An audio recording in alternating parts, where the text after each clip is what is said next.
my name is Eric and I'm doing another one of my photography vlogs called One Body, One Lens, One Roll, One Day.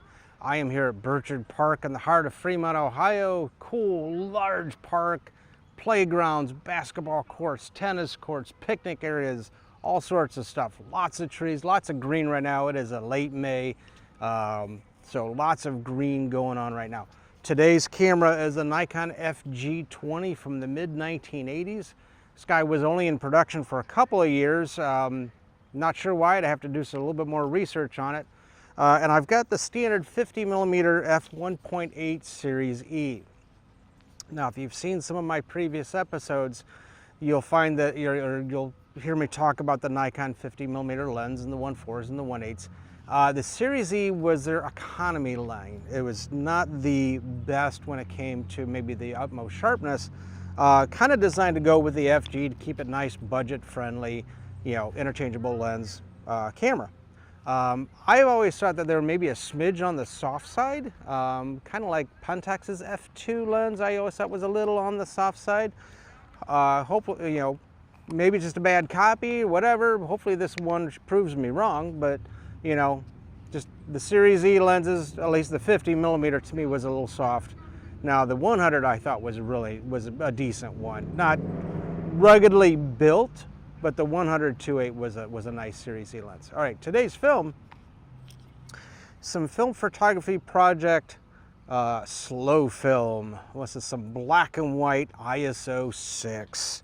So very, very slow. Now, I do not have an ISO 6 on this camera. My lowest ISO is 25, which is 2 stops faster than rated. So I've got to make a 2-stop adjustment, or I've got to ignore the meter and play Sunny 16, which is what I'm going to do. I'm going to ignore my meter and play Sunny 16. So in that case, Sunny 16 says at f16 on your lens, your shutter speed should match your film speed. Well, this is ISO 6, so my shutter speed should be about 1/4 of a second.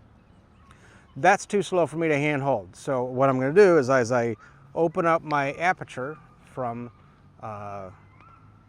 16 to 11 to 8 to 5/6, that's 3 stops. So now I'm going to increase my shutter speed by the same 3 stops. So instead of 1/4 of a second, 1/8 of a second, 15th, 30th. Okay, so I'm almost at a point I could probably hand hold this at 1/30 of a second with a standard 50mm lens, but I'm going to go 2 more stops. Take it down to a 2.8 at 125th of a second. And that's fast enough for me to hand hold. It'll be very shallow depth of field. Yeah, let me load it up. Let me see what I can get. Be right back. Okay, so I'm all loaded up. I'm actually on the basketball court right now. I'm going to keep walking my way around this park. I'm going to get some shots right around here right now. Now, I did shoot a roll this, probably 6 months, maybe a year ago, like one of the early episodes, like maybe it's around episode 50-ish. I'd have to go back and look. Nice and contrasty, so that should be really good.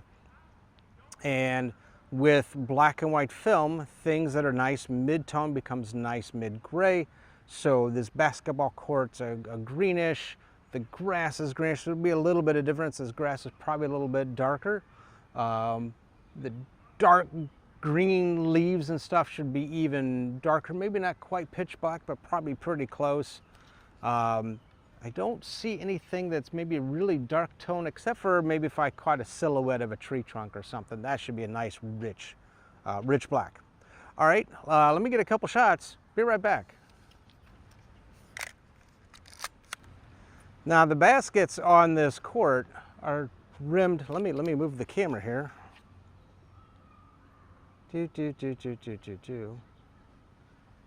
So the baskets are trimmed with red, as you can kind of see here, and the green trees behind. Now they'll probably wind up being about the same tone of gray, a very dark gray, because they are both darker mid-tones.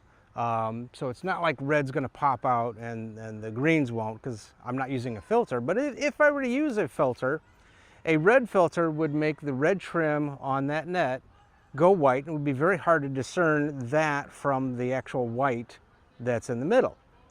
And then the green leaves behind would probably go black because the red filter is going to make opposing colors go dark. Now if I flip that and use the green filter, that trim, that red trim around that net suddenly would go black, and the green leaves and stuff would go much lighter, so then I can get some nice contrast between the two. But as it is, and I don't have my filter with me, actually I don't even think I have a red filter. I do have a green filter, but I don't have a red one at the moment. They should be very similar in tones. Hopefully the shot comes out and I'll post it, but it should be very similar in tonality and in the grayscale. All right, I'm going to keep going that way a little bit. Be right back. So back in the day when manual film cameras like this were pretty predominant, so in the 1970s, 1980s, and even into the autofocus film era, a lot of them would come with a standard 50mm lens. Now, again, I'm not a particular fan of this one, or at least the copies I've shot so far, so hopefully this one proves me wrong. But the reason why they came with a 50mm is that a 50mm lens is about the same as you would see with one of your eyes. So close one of your eyes, and that's about the view of a standard 50mm lens. So very normal, very common, very pleasing point of view. Now if you had a 35mm wide-ish lens, not down to 28 or 24, but about a 35, a couple companies had some 31s, or 38s. So somewhere in the range of 35, that's about the same view as two human eyes. And a lot of street photographers love those two lenses, one because it's very normal view, and typically they were very fast. This is a 1.8 lens. Typically it'd be 1.8s or f2s or 1.4s or even 1.7s. So they could go out in an overcast day, maybe a dreary day, maybe even at night with their one lens, and they could handhold doing neon lights or handhold doing you know, bar bands or jazz bands where you kind of get that stage lighting, or even theater type stuff if they were allowed to have cameras inside the theater. But that was a good reason why street photographers would keep things very minimalistic, because they don't want to carry everything around and they want to bump into people. And they don't want people to go, oh, you're holding a camera, and turn away. They just want to be able to shoot. All right, I'm going to keep going that way. Be right back. Now, it has rained pretty, this was a pretty wet May this year, so it probably rained 20 of the 30 days, or 31 days in May. And you can kind of tell I've got some swampy, marshy area, and they didn't quite get to the mow over here because the ground is still so wet and saturated. So I'm going to take one or two photos of this area, but because it's under the shadow of the tree, I've got to open up my my exposure a little bit more. So instead of a 2.8, I'm going to take it down to 1.8, and I'm going to drop to a 30th of a second. It should be 2 stops brighter than what I was, maybe 3. But I'm going to take it. Hopefully I can get some shots, but I'm not going to go too far in because the fact that it looks like a swamp. All right. All right, yeah, if you were to like walk over there, there's a tree half buried in water. Kind of looks like a scene from Star Wars Empire Strikes Back and Dagobah type thing. I mean, it's just like flooded right over there. All right, so instead, I'm gonna go that way. Be right back. All right, so I'm at the tennis court area of Burchard Park. They got a nice little tennis court, nets up, you know, grab a ball and play tennis. I don't play tennis. But nice in contrast, the lines, the fence, I can get some cool angles and stuff like that. I am on shot 19 of a roll of 24.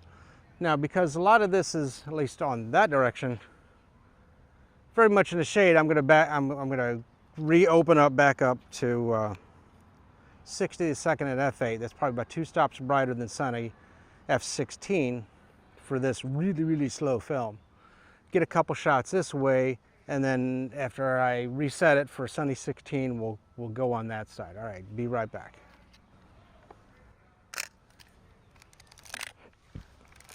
All right, so I'm going to reset for sunny 16, but with exposure equivalencies so I can handhold this thing. Again, can't hand hold it the 1/6 of a second. I'm not that steady.